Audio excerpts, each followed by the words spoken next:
How are we doing, my friends? It is your lucky day. You are watching Fishery.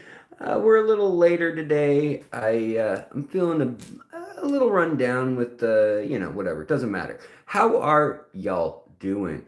I hope you're doing great. It is Friday, and as the banner says, we will be featuring all live nude fish, completely nude, completely unedited. I know YouTube likes to censor these things, but they're not going to stop us tonight. We have all live nude fish ready to go. So these fish will be completely unclothed and here for your entertainment. So, how is everybody doing? I hope you're doing well. If you're not, I hope it improves soon. Um, so my little puffer, whoa, he just spazzed out when I said the word puffer. That was odd. Anyways, little puffer, giving him a little puffy update. So if you guys recall, I did a silly thing because I'm a silly Billy, and I went and I bought a whole bunch of these guys. Yeah. Wait, come back. Okay, let me find another one. I'm sure there's a million in this tank.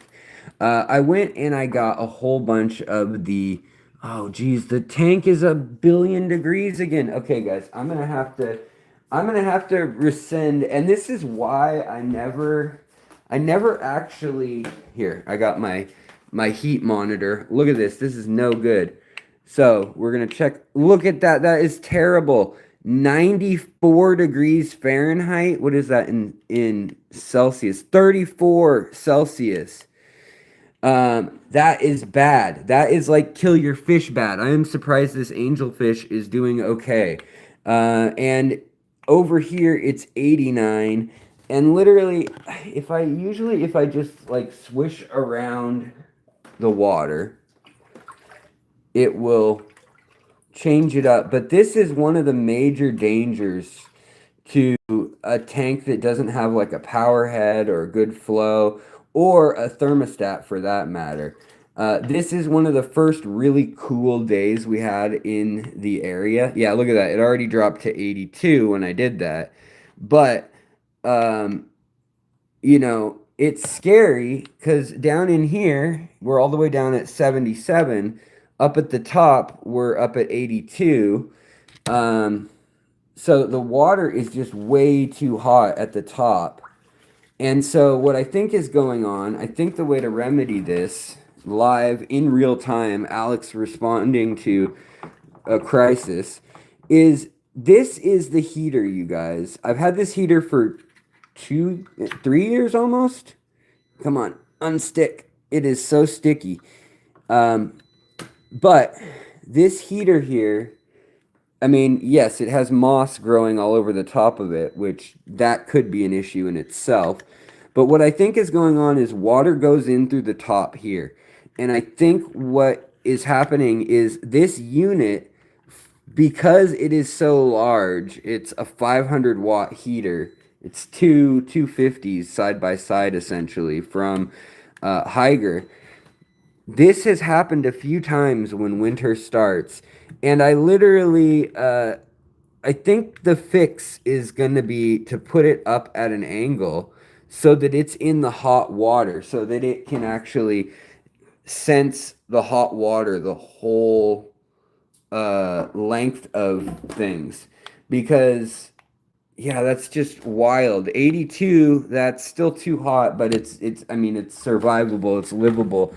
Down here, though, our thermostat, and of course, guys, I dropped the phone. Just popped right off the whatever tripod. So on here, this Higer heater, I mean, we could change it to something like 65 and see. Right now it's on standby, so it says it's not heating. But really, I think maybe we should just unplug for a while, because that is so hot. I don't want to take a chance on that. But that is really frustrating When you have a heater that gets that hot, that's really a problem, and it's really stressful on your fish, obviously, to get that hot and then to go back down, up and down. Um, and I do have a power head in this tank even. Um, so water is moving a little. But what I was gonna say was I had a whole bunch of um, the zebra autosynclus, and I think I see one that didn't survive right back in there. I think we've got a casualty of this overheating event, unfortunately, which makes me super sad, especially because it's live. I mean, yeah, it sucks when you screw up on your own, but screwing up live. See, there's one right there, and he's hanging out in the top of the water right near that Ludwigia hybrid stem right here that I'm floating. Looks like a nice red. This is when I crossed Reuben with Lacustris. Um, and, or not, Reuben with, oh, I'm going to have a brain fart here. With the thin leafed Ludwigia, not inclinata, but anyways, it's the thin-leafed Ludwigia and the Reuben red broadleaf Ludwigia, and the color is just so red right now. Really stoked on that. So I'm glad that that's working, but unhappy that it looks like we've got a fish that didn't make it here. Oh, yeah, we have a fish that didn't make it, unfortunately. And he just passed away. So freaking sad. One of these autosynclists, it's not like he starved or anything. The thing is, that's what I was gonna say is I'm letting this tank be on a whole lot of hours of light per day because I want to make biofilm and algae flourish because I want those guys right there, the zebra autos. I was trying to get as much food as possible for them, and I was kind of worried that they may not have enough food to graze on, and so I put the light on about 16 hours at a time, and that's been enough to grow this stuff. So yeah, any case, so I don't know what the long-term game plan is going to be. I wonder what our temperature is all the way back here. Is it going to be like way cool? Yeah, 78 down in this corner. I mean, you can feel the difference. Even up here, it's 81. And let's see, even though that heater's unplugged, yeah, it's 82 up in that corner. 70, well, I don't know how accurate that is, but yeah, 76, 75 in that corner. It's just frustrating, you guys. I'm just, that heaters are one of the lamest things in the hobby in that they just crash. I never did the actual review on this Higer heater because it did something kind of squirrely like that when I first bought it or got it. They sent this one to me and I thought, oh, what a great heater. You know, I liked how it heated up so quickly, such a big area. And, you know, it's good for like up to a 90 gallon tank. And it just drives me up a wall, drives me insane how many of them have errors at the 2 year mark. And here we are at 2.5 years, and sure enough, the errors start rolling in. So frustrating. So guys, we'll do a little update since each week I kind of have new color forms showing up here in the guppy tank from our little mix project. If you recall, we are trying to mix this illustrious male right here, that handsome boy. Hey, eat that planaria, you little butt. And we cross them with the double blonde and blau. Where are they? The bright yellowy ones that don't have a pattern, those are generation 1 of the female. Right there, there's a female of generation 1. And we crossed them, and they resulted in males that look like this, kind of a golden with yellow and blue. Then we crossed the females of this generation, which don't look quite as golden. They're more of like a white color, like this one here. We crossed them with the main rainbow male again, and I took out all the younger ones at that point and put them aside. And then they resulted in having these babies. So here, these babies are finally getting their color the last few weeks. And look at how pretty these little babies are turning out. Some don't have the red intensity gene like this, but they have tiger stripes that are pretty much unparalleled to a lot of what I've seen before.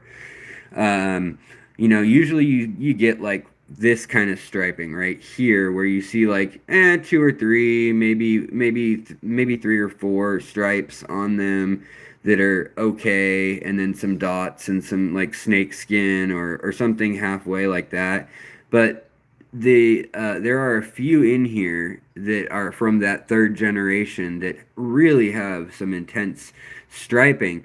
But all the ones with the intense striping don't have any of the red gene in the tail fin or any of this metallic blue on the body. And what we were trying to do, right here, we've got a good example, is trying to get something similar to this. And we're getting closer, but we don't have the tail. We have the dorsal fin shape, we have the colors right, it looks like, but that's only 1/4 of the third generation. So we're gonna take, and then another quarter looks like this, with the stripes, with a good nice 6 stripes, one after the other, and then the rest look like that mix again. 50% look like that mix. So that tells us that this is recessive, whatever's going on here. And we need to mix the females. Where did they go? Here are the females that are nothing to write home about. We're going to cross these females with that male one more time if he lives long enough. He's getting up there in age. He's 3 and he's a fancy guppy, and I don't know how old he was when I got him, but he was an adult. So we'll cross them for a 4th time and see if we get anything better than these guys, if that tail, that delta tail starts to show up a little bit better. But even if it doesn't, I'm actually pretty stoked if we could get something semi-consistent to these, either one of these. That would be fine by me. I mean, I even like the little stripes on this one. I think that those look pretty cool. And then this one is just like really psychedelic and out there with its patterns. Really wild. And I've always liked the spade tail that these are trending towards. This one has that red gene, you can tell, but it's not expressing fully. And if you look online, there are a number of genes in the guppy world, and a lot of them, they need to have like a magenta or a red or whatever color gene it may be, but then they need another gene that works in tandem that will cause that to express itself. So they have the red gene or the magenta gene, and that may mean that they have red in their tail, but then they have to have the other gene that decides where the amount of the red that is present gets placed. And a lot of times, wild, the default is they get an eye spot or a belly mark or line that is orange or red or pink, and that's kind of all you get. Actually, this one's a good example. There, if it turns around, it's got a pink belly spot right there, and that's what you see in wild, like endlers and things like that. There's a few of them in here like this. So what we need to do now is go move some of the females that are completely boring right now. These ones, these Gen 4 females, in with that male, with the metallic male. And they have already been exposed to these other young males, so there's a chance that they could have bred or mated with these guys. But there's an interesting little quirk with guppies, and that is that unless they are mother and son or siblings, they prefer not to spawn with each other, which is good. I mean, they'd rather skip a generation, and they can tell that by pheromones. But more than that, they go for whatever male has the most orange, something like 90% of the time. And so it's pretty predictable that they're going to go for the full grown male, the metallic male over here that has all that beautiful red metallic rainbow expression going on. So hopefully that's what we get. Um, Also, what's interesting is the tin Winnie Danios in here. We got one female right here, and she's got a little bit more of a belly, and then one male. And the male, you can see he's kind of purple with the bronze and a little bit of green or like kind of an off color, like even like a lavender on his flanks. And then she's like very gold with a more of like an orange hue to her. It's very subtle, hard to pick up on film, but Tin Winnie Danios or Gold Ring Danios, they're probably my all-time favorite Danio species, I would have to say. Maybe CPDs beat them out, but I just love them. The only thing that caused them to die out if you recall, like a year ago, I had probably a dozen of them in here, is that it got too hot. It was a hot day in summer, and they didn't do well when it got into the like 88 degrees in the house. And I thought they'd do okay up to maybe 90 or so, but it might just be that. Um, oh, sorry guys, getting up. I'm getting old. Hard for me to get up. Yeah, I just thought that they'd do better, and apparently not. So the other thing we're gonna do here is we're gonna feed Bob and the rest of the crew. We'll see if we can get Bob to come out. Bob, if you don't know, you guys need to know. And Ryan Noel, hello. And Jericho Cager, hello. Seville Steve, Sean Young, Dino Sauce, Morningstar Quaid, Coro, hey buddy, how's it going, Coro? Good to see you, man. And let's see here. Too Tall, what's up? Sketty Nona, Dave. Good to see everybody in here.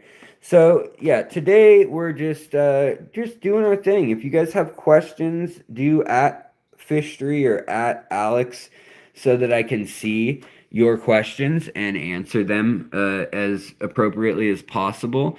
But other than that, I was just gonna kind of hang out with you guys, wander around the fish room a little bit, show you what's going on, show you what my failures are, what my successes are, show you more of my failures. And of course, we have all live nude fish tonight. So for one night only, all the fish, I've taken off their little top hats and monocles and suspenders that they usually wear in this aquarium, and they are bearing it all for your entertainment. So get it while you can, guys. Boy, this heater is stressing me out. I don't know what we're gonna do, guys. That heater has served me pretty well. Hey, there's Bob. There's Bob the giant betta.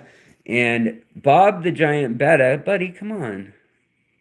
Usually he loves pets, but I think the problem is, and I don't mean like he has an array of small fish that he keeps as his pets. I mean that he loves coming out to the surface and being petted and booped on the head. But he's acting odd, and I think it's because this tank is freaking 90 degrees at the surface.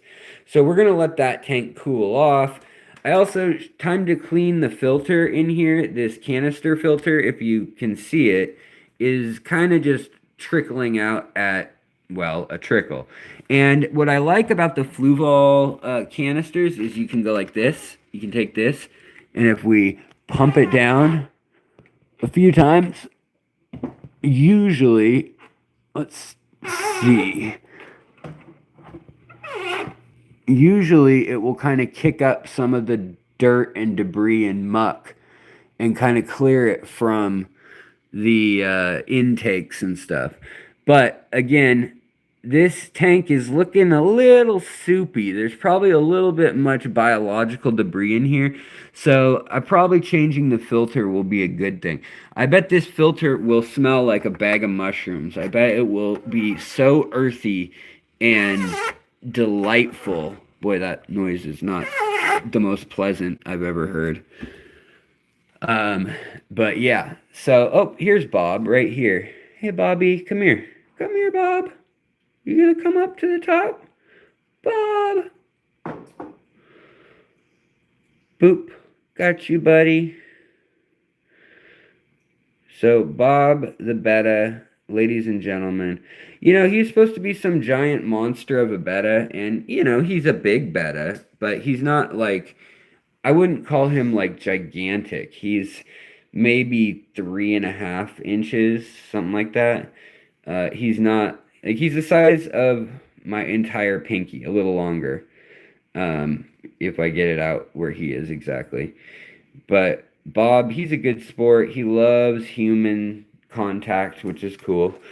And yeah, so that's what's going on there. And the tank, like I said, it's kind of dirty because we're trying to support 8 now of these zebra autocinkless. And I want to look into how to breed them. So that's one of the next projects. And also, just because it's out, look at this. We've still got one of the glass catfish from Malaysia. These are from years ago now, and yet there's still one left, even though all of his cohorts have left this earthly realm. He is still here and chugging along, as are all of my little rocket killies that seem to be congregating and plotting something. I don't know what exactly, but they're plotting something. I think they're plotting a way to like jump out of the tank, or something that will they think will stress me out, but really it's gonna just like end them, unfortunately. So let's go into the fish room. Let's see. Does anybody have any questions while we're at this thing called life? Electric word life, and that means forever. And that's a mighty long time. So when you call up that trick in Beverly Hills, top 10, everything gonna be all right.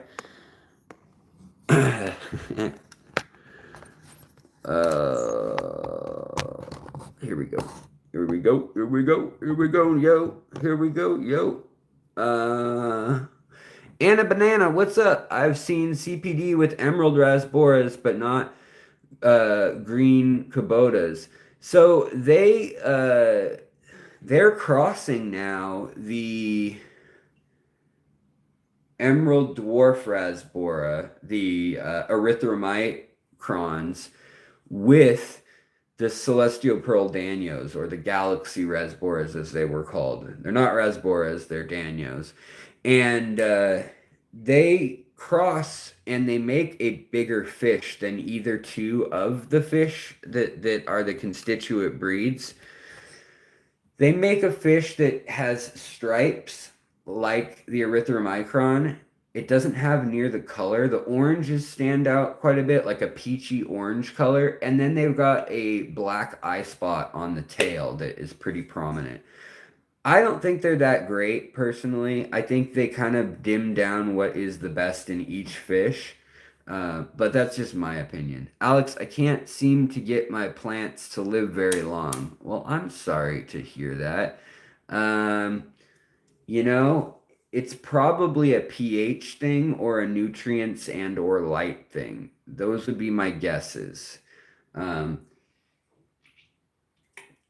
or you're just putting them like, you're sticking them into like rocks and not into substrate. Are you using aqua soil or soil from the garden or anything with nutrients in it? Hey Alex, what are your thoughts on bucktooth tetra and piranha? Love piranhas. There are a lot of piranhas and there are some that are pretty manageable. And there's Melissa Skinner is someone in our community who is absolutely incredible with piranhas. I think she has like all 35 species of piranha, if I'm not mistaken, like, or 38 or whatever there are now. It's incredible what she does. And she's active in a lot of our threads and stuff, also on Discord now, and sometimes in the Facebook group. But she's also very active in the threads, Piranhas of Facebook. And that Facebook group is a pretty active thread that's sharing information about how their piranhas are doing and how to take care of them and how many are living in each tank, each person's house, and what they're doing, and what they feed them and all that kind of stuff. And it's pretty impressive, I have to say. Okay, Dino Sauce, Fishery, what would be the benefit of capping a lasagna aquascape? So, the lasagna aquascape that I show on the channel a lot of times, what it is it's got just a base layer of sand or silt or even felt, just something so that if you have big, big rocks in the aquascape, you don't set them down and crack the glass, or the pressure doesn't pinpoint on one spot and crack the glass. So hopefully, like this much sand will help diffuse the blow of any of that happening. Then you have a layer of either pebbles or rocks if you need to build it up high, high. And then you've got a layer of lava rock or very porous pumice or some sort of stone that is very light and will fill with water. The first iteration, the first generation, the first 6 months to a year of your tank, it may very well be that the water actually percolates into and underneath the layer that comes next. So you got the lava rock, and then you've got the aqua soil or substrate, whether you want to use some fertilizer mix or you want to use an aqua soil or you want to use dirt and root tabs. Whatever you want to do, just know that if you put a bunch of fertilizers in there, you could make it too quote unquote hot and you might be burning the roots. And a lot of people will put in plants and the roots will actually turn black or brown when they hit a layer that is so intensely high in nitrates, nitrites, or ammonia, and it kind of shocks the plants. The plant roots want to work for it, and they want to actually get a hold of ammonia, ideally, over nitrogen or nitrates, nitrites or nitrates, and but they want it in slow and steady amounts. And so what's cool is that aqua soil itself, the round pellets, the center is a type of diatomaceous earth or clay that basically sucks up water and whatever's dissolved in it. In the case of this being minerals, nutrients, things like iron that have dissolved, iron oxide rather, and then you've got things like sulfur and phosphates. But more than that, you've got all the nitrogen. So in that layer of substrate in the lasagna tank, you've got the layer that has the aqua soil, and if it's aqua soil you're using, the center of that ball over about a 6 month period will start actually charging itself and getting stronger and stronger with ammonia. Now, you would think we don't want ammonia in our tank, and I just said that the water can swish down past the substrate soil, aqua soil layer, and go all the way down into the lava rock or porous rock bedrock layer that's under that. But over time, over those 6 months, your fish poo, gravity, the flow of things, little bits of silt and little bits of the outside of those little pellets will flake away as plant roots reach down and as fish dig and water sifts and this or that, percolation throughout the day, and aquarium churning with temperature gradients, just like we saw in the tank over there. And that is going to cause the pellets to break up and form silt that falls down into the lava rock. And pretty soon, you actually get a cap underneath the cap. So at about a year old, you're left with these pellets that are basically miniature root tabs that were the aqua soil. And the plant roots are reaching all around that through the silt and stuff in that layer of live, or not live, but um, mulm and aqua soil that's mixed together. And then that's broken up and it's fallen down into the voids that are in the lava rock. And then lava rock itself, it will have a oxygen rich environment for the first 6 months to a year. And that's when we have things like iron, carbon, sulfur, and phosphates all locked away. Calcium, manganese, magnesium, zinc, all those trace elements are very common in that red lava rock that you get at the like hardware store for like $4.99 for a big bag of it for use out in the decorative use out in the gardens. Don't buy it in an aquarium store. They're going to charge you like $40 for the same bag that's $4.99 at Home Depot or Lowe's. But the point is, if you use a substrate, so you've got your layer of just a little bit of sand buffer or cloth or whatever to protect the bottom, maybe a little bit of gravel depending on if you need high spots or low spots. Then you got your inch or two of lava rock, and then you got your inch or two of aqua soil or dirt or whatever. I prefer aqua soil, but when I say you guys have the choice, you guys have the option of what you want to do, that means that if you're using aqua soil, then you may want to put ADA Amazonia in there, which has ammonia and nitrates and nitrites and other minerals. So that is going to leach into the water immediately. This is a case where adding another inch of sand to everything will definitely help lock away some of the ammonia that would be leaching out. So it'll leach out, but slower, allowing your biological filtration to catch up. Whether you have a filter that's running things quickly, like a canister or hang off the back or sponge, that will take care of it in a matter of 3 to 5 weeks for it to cycle up fully. And in that time, you can introduce all sorts of botanicals and have your plants in there, and they'll be putting their roots in. And the other nice thing is that it'll reach past into the substrate.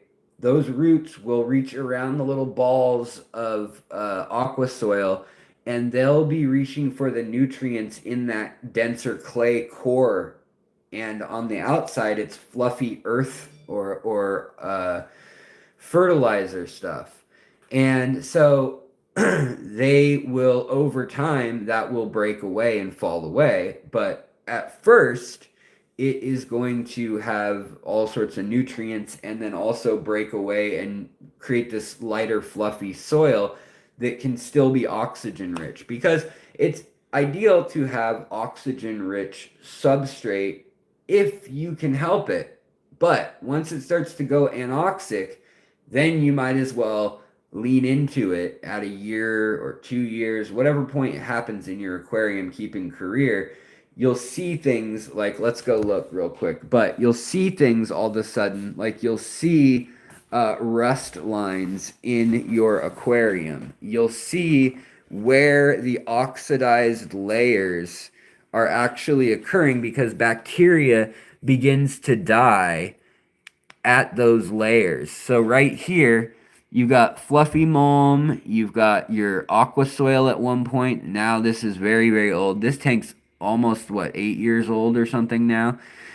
But then you get all this rust right here. And the reason that's there, and here you got sulfur, this is actually, we could read this like a book. I mean, there's bacteria in here that is doing stuff with the carbon from the mulm and breaking it down with cyanobacteria. There's also roots going right past that. There's all sorts of planaria and things. But what's going on here is there's different bacteria that are living at each level. And there's bacteria, cyanobacteria, archaea, and however deep the oxygen in the water column is penetrating, it is oxygenating the dead bodies of bacteria that had iron as their primary metabolite. If you see yellow, that is usually sulfur being bioaccumulated. And you can read these histories of an aquarium. Here's a really good example of an undisturbed section where nothing's been replanted a bunch of times. But basically, you'll see that you've got your mulm and your fluffy stuff that's biodegrading. Then you've got your layer of denser silt that almost acts as a cap right here.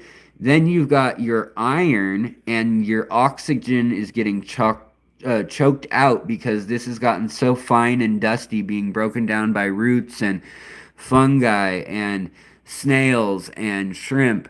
And then down here, you can actually see there's sand, there's little bits of cyanobacteria and things. But this cyanobacteria, you can watch a whole episode on this, is the stuff that only lives in low oxygen to no oxygen environments. When you see cyanobacteria that grows in the front of your tank, like over here, you can see it too.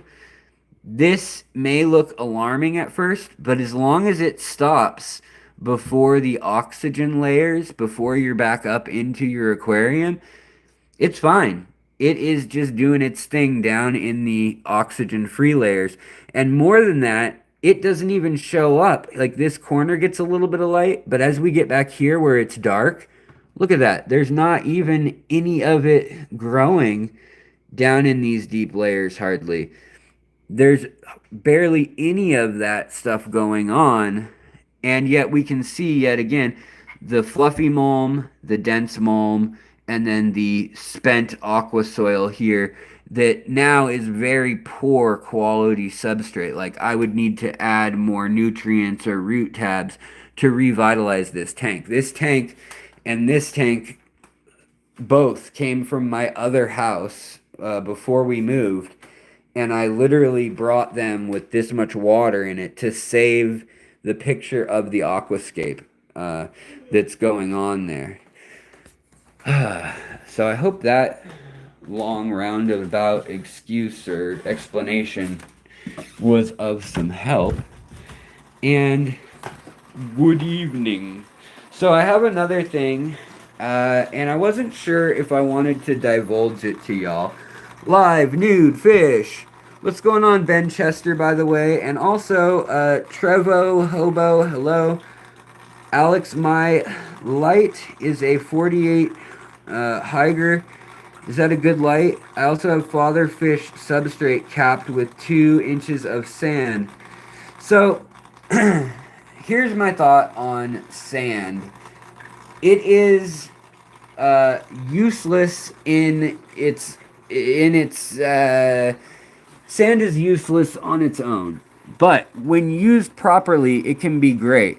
So here's an example. I had some sand on the bottom, then we got our aqua soil layer, and now we're just now about 2 years in, we're starting to see some iron or rust forming right here. That takes years, but if you look carefully, the roots go all the way down as deep as the aqua soil goes down, and as much as there is, see these voids in between the aqua soil?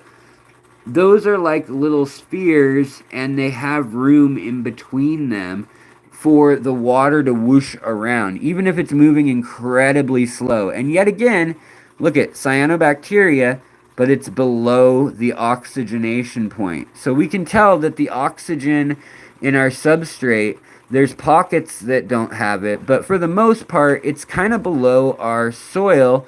There are a few spots here where the mulm is really dense, and so you see a little bit of that green, like right here. But for the most part, it's down fairly deep.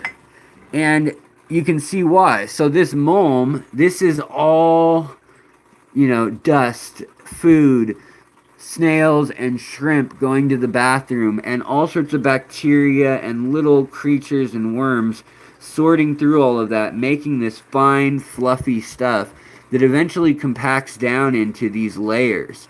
And this tank, you can see where the bigger rocks were. I didn't use lava rock as much in this tank, but there is lava rock in here. And you can kind of see the rust layer starting to form. Well, that sand layer, all I did was I had the aqua soil down first and then a sand layer. And this used to have a sand cap on top that went all the way to here. This hair grass grew all the way through it.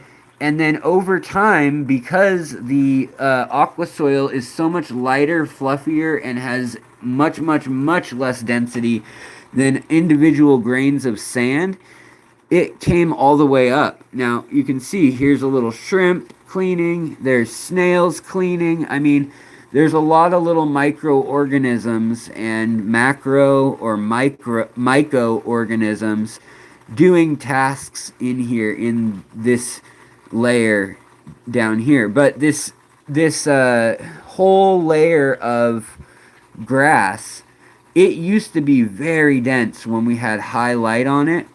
And right now we've had low light on it for over a year as an experiment to see how long we could grow a carpet in a low light, low tech tank. And the answer is, it starts to get leggy, and the sand and stuff works its way down because of the density. And the aqua soil that's still intact, the big spherical chunks, they work their way up as the roots burrow down. And so you kind of get this inversion that goes on over time with certain plants. And that's just an interesting little quirk. But if we go over to these tanks, this may be the oldest. Is this one? No, this one's the oldest substrate probably.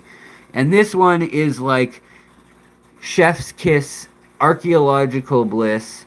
I mean, couldn't get a better picture of all of this happening with, top layer of sand that I retouched up, and then we locked in all those nutrients and minerals and everything that had been concentrated by being turned into mulm, and then bacteria coming in and eating that, and then, cyanobacteria eating that.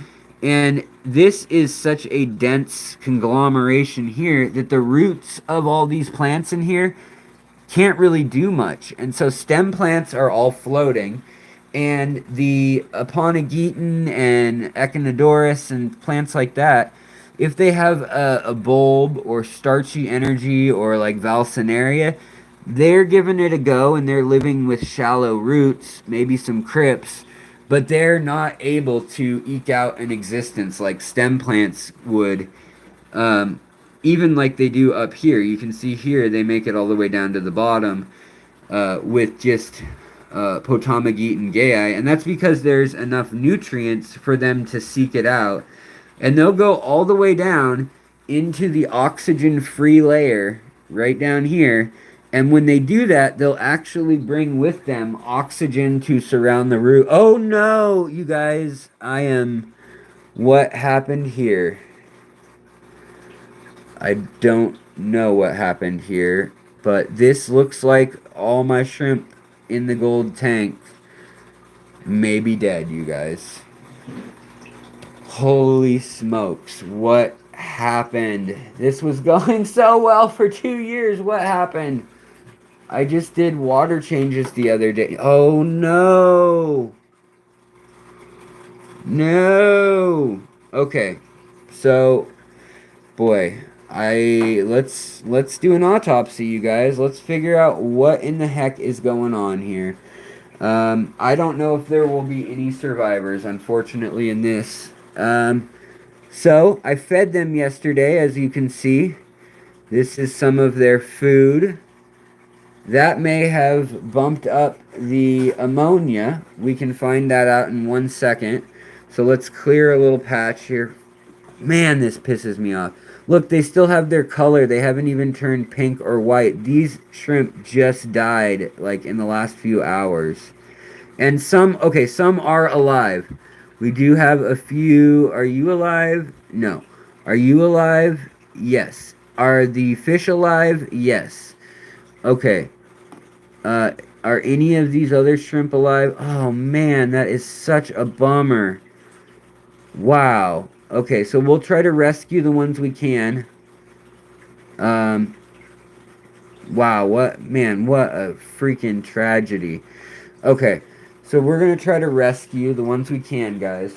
And we're gonna do some detective work right now. Let's see if we've got brand new strips here. So let's see. You guys think it's gonna be ammonia that's high? This is the filterless aquarium that was doing so well for so long. 2 years now. So let's get it tested. Ugh, what a freaking bummer. And we'll see. We'll set it over here and we'll see if there's any pink going on up there. Now, what may have happened is it hasn't had a light on it for a long time either, for like a week. The light that I had been using forever, unfortunately, this one finally bit the dust. The $12 light that I had for 6 years bit the dust, and so it's only been getting a little bit of shared light here, which could have dropped the oxygen content. But I'm also seeing scuds in here that seem to be just living their best life, swimming around and eating all these poor dead shrimp. So let's see if we can catch a scud here and see what's going on. I don't see even a ton of planaria or anything. The thing that sucks is that a lot of these shrimp, like this one here, she had babies in her belly. She had eggs. And now, I mean, now they're just all dead. It's a bummer. So, we got one fish in here. And we can bring these fish over to the tank that I'll put them in with the bettas. But there's 3 fish in here still, if I recall properly. And it looks like we have a few shrimp alive, like 4 or something. Very disheartening. So what did it? Let's see here. Do we have any smoking gun in the case? Let's see here. Can we see any? There's no... We're not seeing any sort of pink showing up. I mean, these have been sitting here for days, and a little bit of pink shows up after a while sometimes, but this is the fresh one. And we've got... You know what happened, guys? See this orange? That orange means that the pH in this tank, the fresh water is the top orange here. It got up into 7.5 or 8. This tank usually sat around 7. So something hardened the water. And it may have been the fact that I put a lot of food in there and that the plants were not eating the minerality and the actual nutrients out of the tank. But if we can find, where is my little, I have a net that I was hoping to scoop them up with, and we can figure out a place to put them. But this is tragic because if you guys have been watching this project, this was the breeding for profit tank. And I want to know exactly what went on here. Also, we want to get an answer. Let's test for ammonia as well. Let me double check that I have.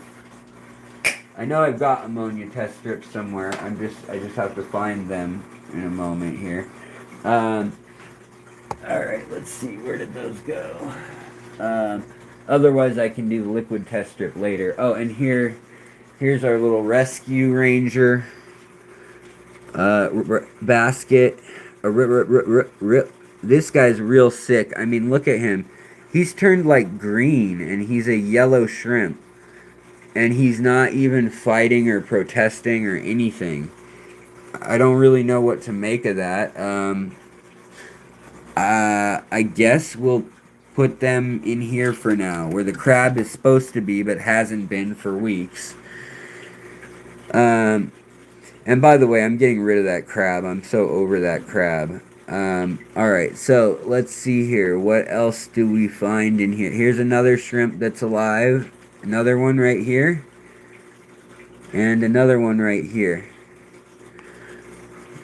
So we've got 2, possibly.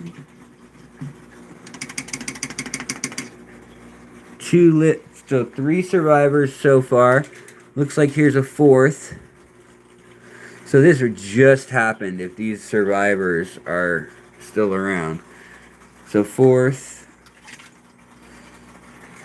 And it smells, the water smells bad. It might just be that that's dead shrimp. That's not surprising that that would smell bad.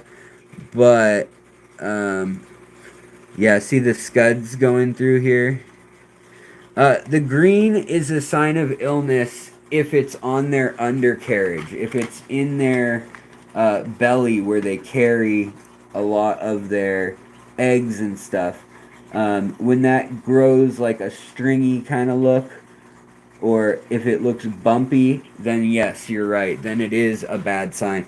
But what I'm wondering is, did I let this, yes, I let all of this green botanical stuff, look at this, the far end of the tank, look at, Alex, you idiot, I let it get so thick that it was choking out the air for one, but 2, I can smell it. It was rotting. And so that right there, I can tell you, and you can see there's planaria in there. There's little creepy crawly cruddies in there that are causing problems. Now I've got a little jar under here where I compost things oftentimes. But oh, yeah, that does not smell good at all. And that's what's floating at the top of this aquarium right here. It's the duckweed. The duckweed just layered on. Look at this. And went bad. So I bet you we're going to get some ammonia or at least some trace rotting stuff. There's one of the other fish at least. So I'm going to take this, all this rotting nasty stuff that wouldn't do fish any good, I put up into the scud tanks. And the scuds absolutely love all of this crap, which, great for them. You know what's ironic and makes me look like a hypocrite is that I am literally editing and almost done editing in order hopefully to post for tomorrow morning a video on keeping flow-free filterless tanks. But this is just an example of the pitfalls when you do such a thing. I mean, these things happen and you really need to get to know the inputs and outputs and consequences of when, for instance, just this has gone bad. The duckweed has gotten so thick up top that it is layering upon itself and making a layer that can't get the oxygen out. And that's totally my fault for not checking on the cherry, or not checking on this tank closer, not smelling it closer, not paying attention. Because I mean, look at this. This is a 2.5 gallon tank, and I'm such a dummy that in this corner, I didn't realize how much had backed up. But I mean, this is our 4th basket of very, very small duckweed that is putrid. It is rotting. And all those chemicals were going into the rest of the aquarium, basically just feeding this anoxia that must have set in. And so we've got just even more. I mean, look at that. That looks terrible. And, of course, then planaria and other little creepy crawly gross organisms are going to make themselves at home. And that's fine if you're trying to culture food like I do here with the scuds and planaria and paramecium, or even with hardy shrimp. But yeah, Wild Bill, you said it. Bloody hell. Um, so in here, let's get rid of. All right, guys, we got one little betta fry.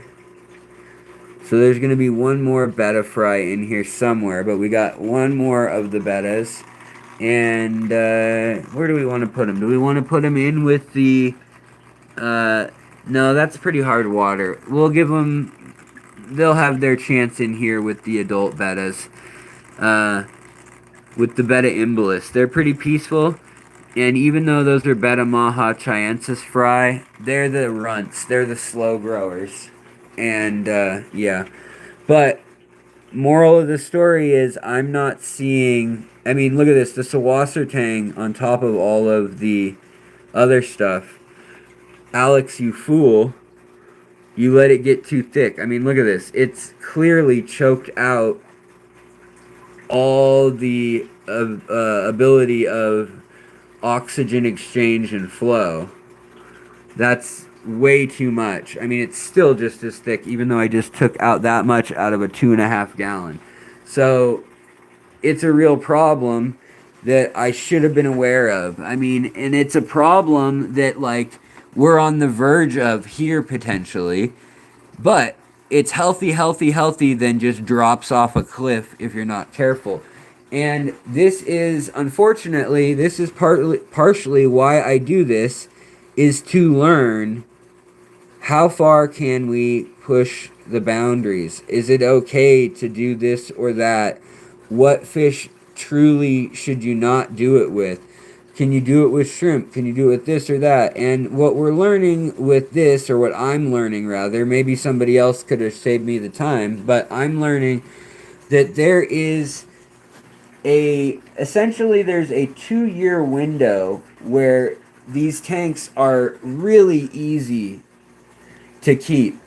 But once they start switching over to the anoxic phase, and they start getting thick layers like this, and they start getting mats of plant debris and dead microscopic organisms and myoscopic organisms, you just get this thick amassing of all this stuff growing, and the oxygen, the flow, none of it is getting through, unfortunately.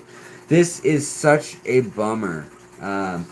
Just because we've been having this experiment go for something like, I mean, what were we talking about? The last 6 months we've highlighted it. We've had it going for 2 full years now.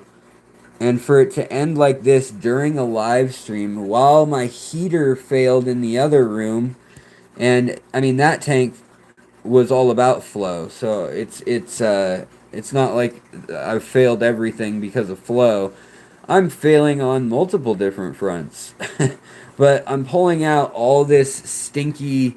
It smells like cabbage. Like when you steam cabbage. That's what all this Sawassertang smells like. And those dead shrimp are going to smell horrific any day now. So beyond all that, now the cat's out of the bag, but when I went into the hospital, I started losing track of taking care of the rainbow fish tank. And I thought they were just all dead and that was the end of it. Little did I know, only one died with no flow. And rainbow fish are supposedly like the fish that need the flow all the time. And so this is really changing some of my thoughts of these fish. Like, what is it that they need to prosper? What is it that they need to succeed and survive? I don't know. How long can they put up with these sort of environments and conditions? It's something that I'm investigating now. And I hate that the only way to investigate it really is to, risk their lives. But even in a tank that's this choked of plants and things, we're seeing that all these rainbow fish are doing great. Like, I lost one since I've been in the hospital, and I haven't been doing water changes either. So, just wild what's going on. I mean, I don't know what to make of it. All my other tanks, they're doing fine, it appears. Everybody looks healthy and happy and sassy and all that. But really sad to see this tank fail. Really a bummer after over 2 years of work. And see, look at these scuds. These scuds are not just like, not your average scud. They're massive. They're big, big scuds. We can feed them over here. Come on, get your scuds. You can feed them to the little cichlids. But yeah, I'll have to get one more fish out of here, and I don't even think there's any more shrimp living in here. I think that's that. I think we're going to have to reset, because right now all I'm seeing is planaria and scuds. And what a freaking bummer. That was the Aquatic Arts tank that we set up 2 years ago. This tank on 2.5 gallons made me $1,200 in shrimp. If you count the plants that were growing in it, it made me another about 300. Look, oh, he just let go of the scud he was eating. But the other thing, look at this. See this planaria? It is banana yellow because it was eating this banana yellow shrimp, and it took on the pigment from the shrimp. Pretty harsh stuff going on there. So, yeah, I got a couple things to think about. This tank too, the humped earth eaters and the what do you call them? Well, we've got the redhead humped geophagus earth eaters. Male's looking good. He's holding his ground. Secondary male doing okay, and the females doing their thing. And the Siamese algae eaters, they don't care at all what happens. They're just derpy, and they just do whatever they want to do. But then we've also got a lovely peacock eel, a dwarf peacock eel in here that seems to come out every 3 to 4 days. We've also got the big old angelfish that can't get along with anybody. But again, no filter running. So I think I'm probably coming to an end soon of these filterless experiments. I mean, all these tanks are filterless. No air stone, no filter. All those tanks. This one has a hang off the back. No filter, no filter, no filter. This one has an air stone. No filter, no filter, no filter, no filter. This one has an air stone. That one has a filter. No filter. No filter. So, we've given it quite the go playing with no filtered tanks the last few years. And I don't even know what to say other than that failure really makes me bummed out. I'm really sad. So I don't know why nobody's chats, why all y'all chats won't load. Let's try this again. How many tanks do I have? I have 28, I believe, if you count the 2.5 gallons. But we're going to test just one more time. We turned off the heat to this because it was overheating. I just can't catch a break today, you guys.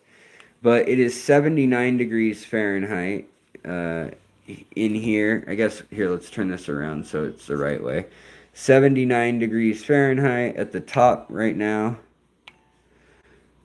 And at the bottom, not much cooler than that. I think it's finally just equalizing. And this was at 94 degrees when we started the stream. So I don't know what to do exactly, because we already lost one of our fish, one of my fish. Not yours, mine. One of the fish in here. I don't know, guys. I'm feeling a little defeated because the video that I am releasing tomorrow is which fish work best in filterless tanks. And it's easy to say that these fish work well for 2 years, but then it fails. I don't know. Is that a caveat that's always true? No. It's the case that I let my guard down. I thought I understood what was going on, and I did not see the fact that all that biological crap, basically, the stuff that a lot of people would have vacuumed out,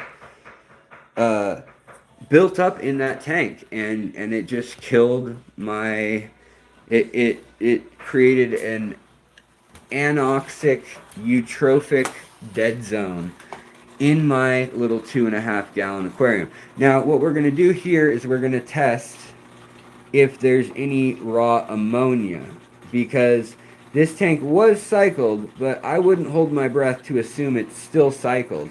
But if this all happened without ammonia spiking, and no, as we already looked, no nitrite spiking, that's odd. But what happened is, look at the third color.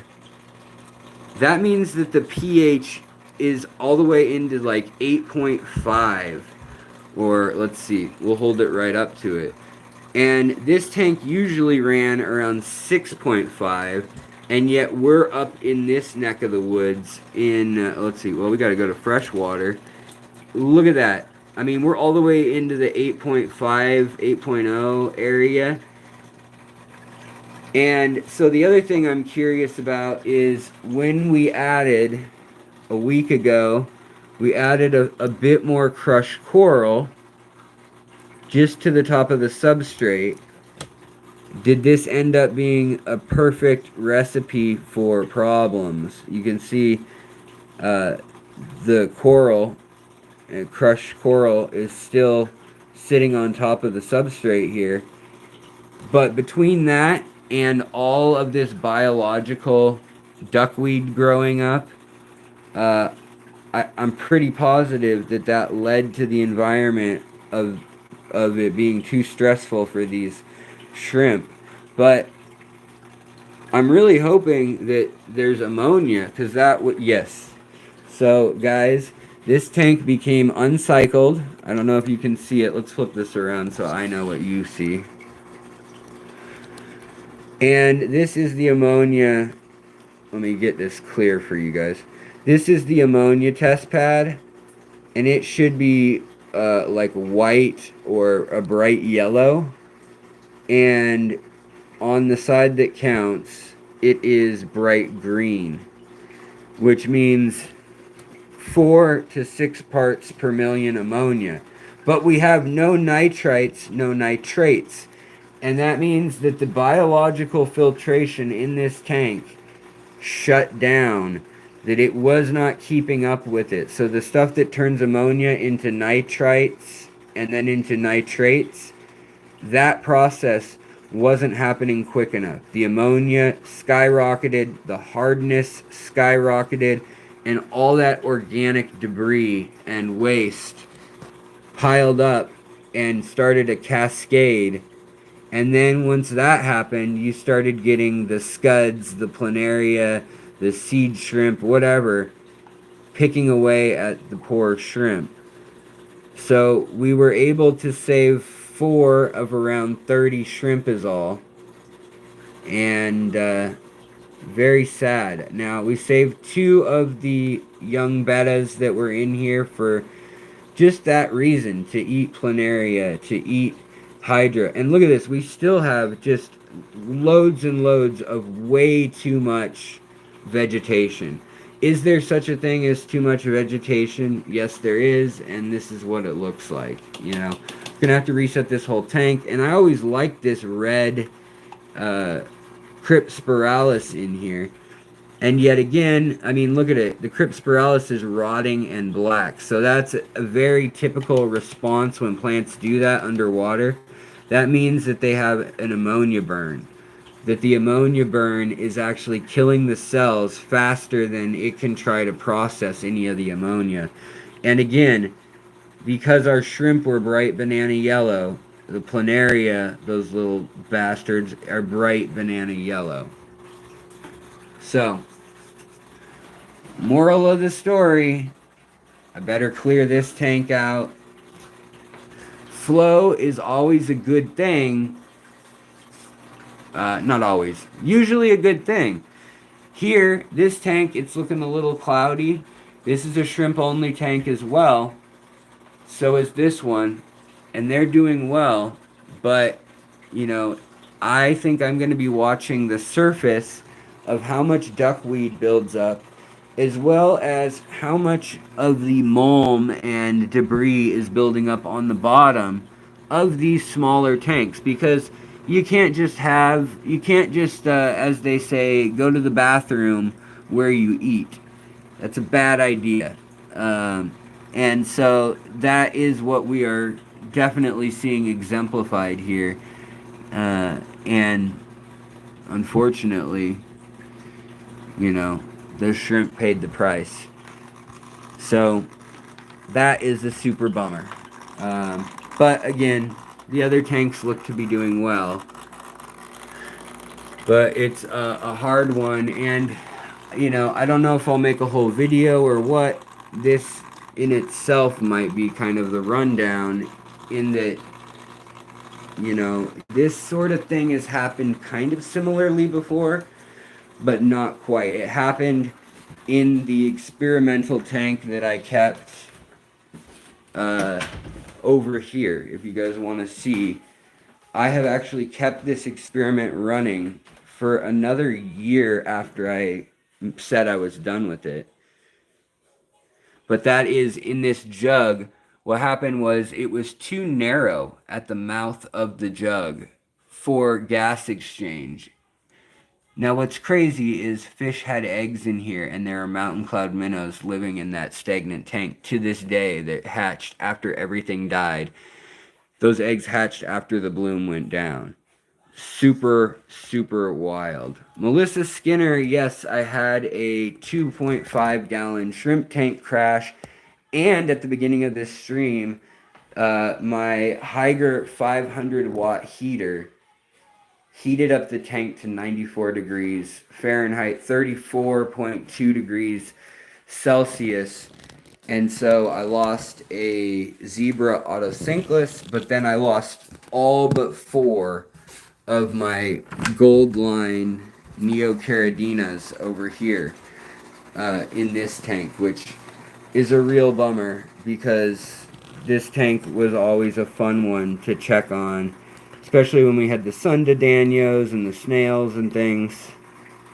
And what happened is essentially duckweed and Soswassertang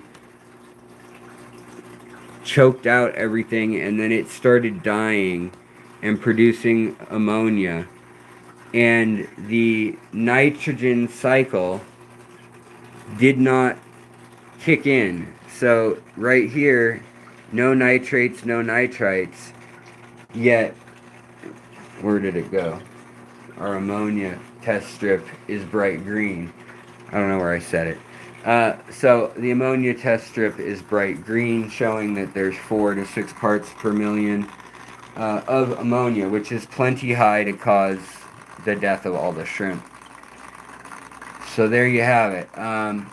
You know, it's just something to be aware of. And I feel like I've cautioned people, if you're going to keep filterless, flowless, very small amounts of water changing tanks, you need to be so careful how much you feed them. You can overfeed them really easily.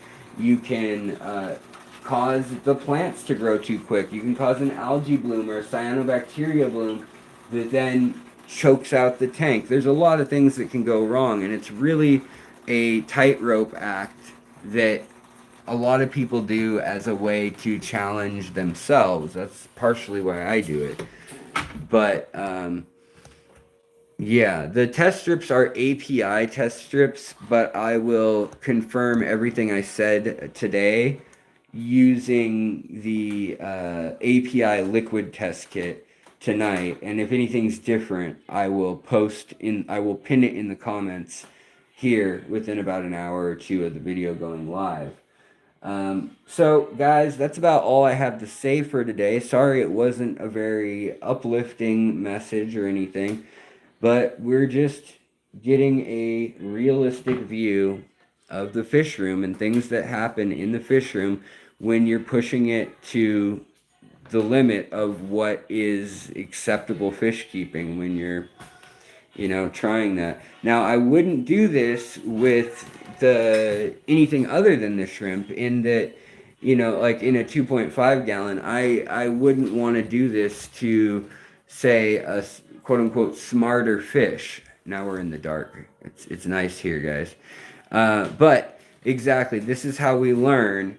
So hopefully, as long as I spread the information and we do a good appraisal of what happened, what caused the crash, and any good hypothesis that you may have that are different from mine, I would love to hear, just because I want to look at this thing fairly and give a fair assessment, an approximation of what went wrong, right? Would a fan blowing over the surface have helped with airflow? Yes, it would have helped some for sure. But yeah. Yes, a 5-gallon does give you more grace, for sure. Also, even a circular bowl gives you more grace, because it's easier to get movement in that bowl, whereas a square or rectangular container kind of sloshes, and then that's that. So if you put something like Danios in a 5-gallon, they're going to swim all over. You're not going to have any problem with flow in that sense, in the like churning sense. But in new water, or in water being passed over the part you need it to be, the leaves, the substrate, wherever it is where you've got your beneficial bacteria that's not a traditional filter, that is kind of the tricky part. You got to have something pushing it over that, or it's super bad. All right, guys. Well, I'm going to get out of here, but I do appreciate all y'all. And yeah, I think multiple things did go wrong, and I kind of ran down the list of things a few times now. And I'm going to call it a night because, like I said, I'm getting kind of run down. But we will meet up again soon. And if you guys want to talk about this more over the weekend, or your thoughts, the Discord or this channel in this video in response once this video uploads, perfect places. And I'll see you guys in the chats. Have a wonderful night, and I'll talk to you later. Bye.